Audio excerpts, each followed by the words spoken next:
but you can see here some examples of our experience. But we don't just give training, we also actually are executing campaigns for real. So that's enough about us, because I want to get into the good stuff. So what is this session about then? This is going to be about understanding how AI search is changing discoverability for a brand. We're going to introduce you to the term Generative Engine Optimisation, so GEO. We're going to look at some strategies to ensure your brand appears in what's known as AI answers. And we're going to look at the impact on visibility, trust, and customer engagement. So yeah, hopefully we're going to cover all of that. I mean, if you've got questions, like I say, fire them into the chat.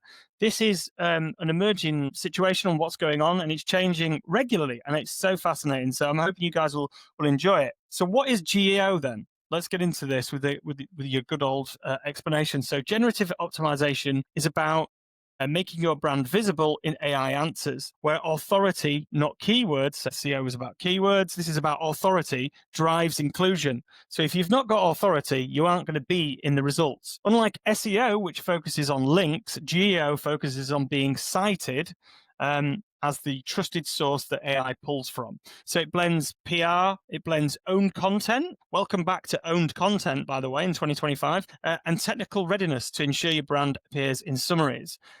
And this whole idea for this webinar, I did a TikTok video about 4 months ago and said people were not talking about this. And it's weird, because I did a TikTok video and it got about 10,000 views or something, which is quite big for B2B.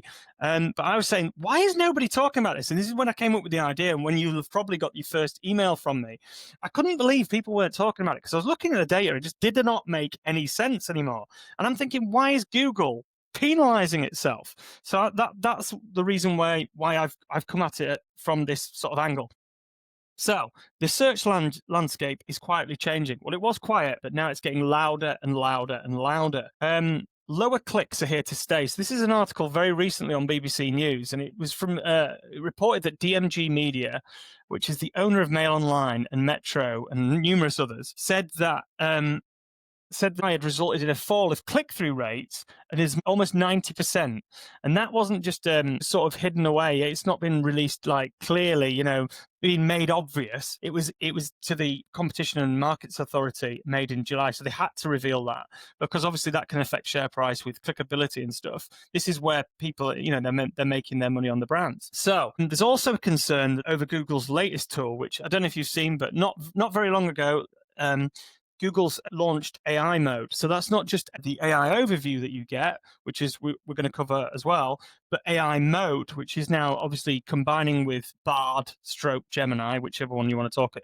It's now called Gemini, but it was originally called Bard, which shows search results in a conversational style with obviously far fewer links. That's all because of what's happened. So we're moving into an era of lower clicks and lower referral traffic for publishers. That's what Bauer Media have said, and that is what I have noticed.